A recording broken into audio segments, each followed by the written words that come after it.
বাটপার, প্রতারক, ধোঁকাবাজ লুঙ্গি মাজাহারের মুখে ইনকিলাব শব্দটা মানায় কি? লুঙ্গি মাজাহার যখন ইনকিলাব জিন্দাবাদ বলেন, আমার তখন মানে হাসতে হাসতে বদবায়ু বেরোনোর অবস্থা হয়ে যায়। কারণ যে লোকটা 4-5 বার পল্টি মারা লোক, যে লোকটা তার নিজের রাজনৈতিক দর্শনের উপর আস্থা রাখেন না, যে লোকটা নিজেকে অপহরণের নাটক সাজিয়েছিলেন নিজেকে নিয়ে, যে লোকটা নিজেকে নিয়ে ওই কোটা বিরোধী আন্দোলনের নেত্রী আরে কি মরিয়ম মানানের মতো তিনি একটি নাটক সাজিয়েছিলেন, এই লুঙ্গি মাজাহার। মনে আছে আপনাদের যে তাকে পরে কোথায় যেন পাওয়া যায়, পরে বাসে চলে আসে।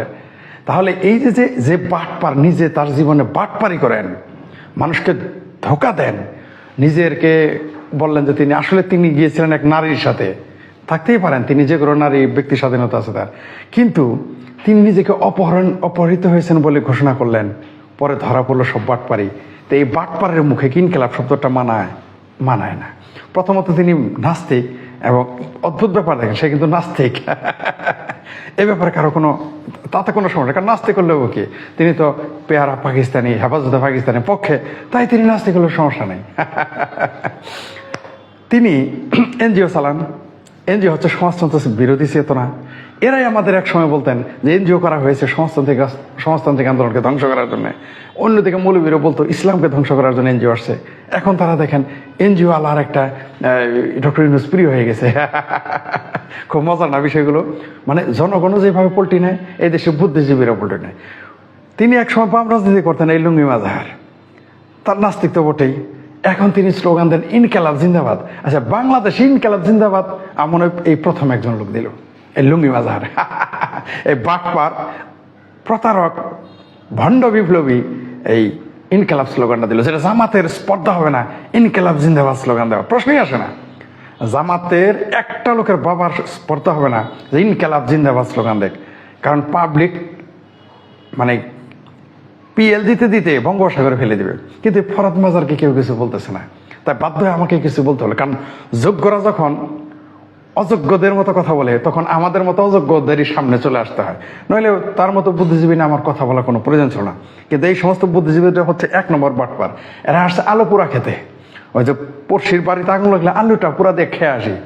ফরাদ মাজার সেই কাজটা করছে, ইনকিলাব জিন্দাবাদ। এরা কি ইনকিলাব, এরা বাংলাদেশে কি বিপ্লব হচ্ছে? অনেকে এবার বলতেছে এটা নাকি বিপ্লব।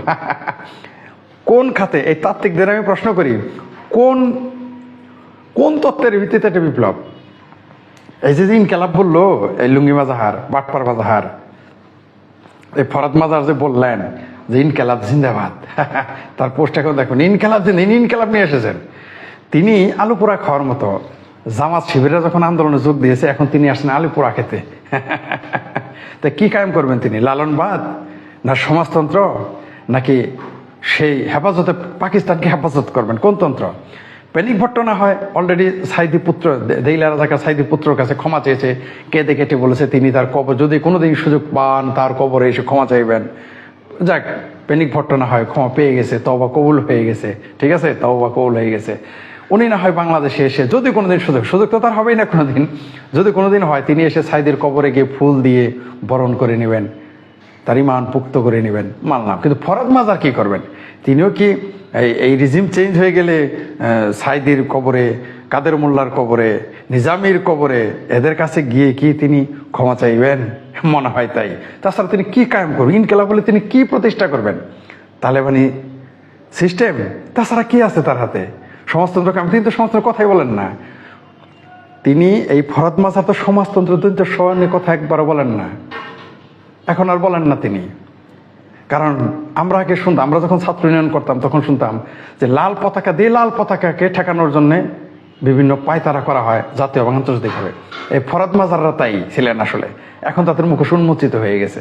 এরাই আসলে সমাজতন্ত্রের কথা বলে সমাজতন্ত্রকে ঠেকিয়ে দিয়েছিলেন। এরাই ছিল, এই ফরাদ মাজার গংরাই ছিল সমাজতন্ত্রের আসল শত্রু। পুঁজিবাদী দেশে এরা ছিল মারাত্মক। এরা সমাজতন্ত্রের খোলস শেষে সমাজতন্ত্রের বিরোধিতা করেছে ভেতরে। এখন তো পরিচয় ইনকিলাব জিন্দাবাদ, কিসের ইনকিলাব? তিনি আবার নাকি লালনবাদী, কিন্তু লালনকে নিয়ে যখন গান গাওয়ার কারণে কারো জেল হয়, তখন এই বিপ্লবী ইনকিলাবী লুঙ্গি মাজারকে খুঁজে পাওয়া যায় না। তখন তিনি তখন তিনি কি আব্বাসী হুজুরের লুঙ্গির তলায় গিয়ে বসেন, না হয় এই গুনবির লুঙ্গির তলায় গিয়ে বসে থাকেন এই ফরহাদ মজাহার, মুখটা লুকিয়ে থাকেন মনে হয়। যখন লালনের ভাস্কর্য ভাঙা হয় আমরা দেখি যে ফরহাদ লুঙ্গি মজাহার জনাব ইনকালাবি, এই তখন তিনি মুখে কুলু পেটে রাখেন। কুলুপ অবশ্য ওই শরীরের নিম্নাংশ দেওয়ার জিনিস, তখন তিনি মুখে কুলু পেটে থাকেন, তখন তিনি কথা বলেন না। ভাস্কর্য যখন ভেঙে ফেলেছিল ভাস্কর্যটা লালনের, তখন ফরহাদ মজাহার কোনো কথা শুনেছিলেন? তাহলে উনি তো একটা প্রমাণিত বাটপার। প্রথমত তিনি সমাজতন্ত্রের কথা বলেন না, নিজেকে সমাজতন্ত্রী পরিচয় দিয়েও। আমি যত কথাই বলি ফাইনালি গিয়ে কিন্তু আমি সমাজতন্ত্রের কথা বলি, মার্ক্সের কথা বলি। আমি কোনোদিন শুনেছেন যে যে ফরহাদ মজাহার এখন কোনোদিন সমাজতন্ত্রের কথা বলে না? তার মানে রাজনৈতিক বাটপার। তারপর তিনি অপহরণ সাজিয়েছিলেন, যে তাকে অপহরণ করা হয়েছে, মিথ্যা কথা, টাউট, বাটপার, ধোকাবাজ গেলই। লালনবাদী তিনি নিজেকে দাবি করেন, কিন্তু এই যে কয়েকদিন আগে আমরা আন্দোলন করলাম, যে লোককে গান গাওয়ার জন্য যাকে গ্রেপ্তার করেছিল, তাকে তার কারণে প্রতিবাদ করেছি আমরা। লুঙ্গি মাজাহারকে তখন লুঙ্গি মাজাহার বুঝছেন তো, সেই সাবেক বাম, সাবেক নাস্তিক, বর্তমান হেফাজতে পাকিস্তানি, এই জামাতের রুহানি উপদেষ্টা, এই ফরহাদ মজাহারের কথা বলতেছি আর কি, আপনারা ভালো করে বুঝে নিন। তো এই ফরহাদ মজাহার যে এতগুলো লালন নিয়েও তিনি কথা বলেন না, তাহলে কিন্তু একটা ধোঁকাবাজ, রাজনৈতিক ধোঁকাবাজ। তো আমি খুব লজ্জা পাচ্ছি নিজেই যে এইরকম একটা রাজনৈতিক বাটপারের মুখে যখন শুনি ইনকালাব জিন্দাবাদ, তখন ইনকালাব শব্দটারই অপমান করা হয়। আর ইনকালাব তার এত উর্দু ভাষা এত ভালো লাগে না, ইনসাফ, ইনকালাব এগুলো শব্দ এত ভালো লাগে কেন? হ্যাঁ, এত ভালো লাগে কেন? সমাজতন্ত্রী না তিনি? তিনি না বাঙালি? তিনি না নাকি তিনি উর্দুস্তানি হতে চান? ওটা পাকিস্তানের উর্দুস্তান, উর্দু ভাষা তার এত ভালো লাগে, ঘটনাটা কি? ইনকালাব জিন্দাবাদ। বাংলা বিপ্লব বলতে তার খুব লজ্জা হয়। এই রাজনৈতিক বাটপার লুঙ্গি মাজাহারের বিপ্লব বলতে লজ্জা হয়। তবে এই সমস্ত বাটপারদের মুখে যখন বিপ্লব শব্দটা শুনি, ইনকিলাব শব্দ শুনি, তখন আবারও বলছি আমি, আমার হাসতে হাসতে বদবায়ু বের হওয়ার জোগাড় হয়ে যায়। বাটপার, ইনকিলাবি, ফরহাদ মজাহার জিন্দাবাদ।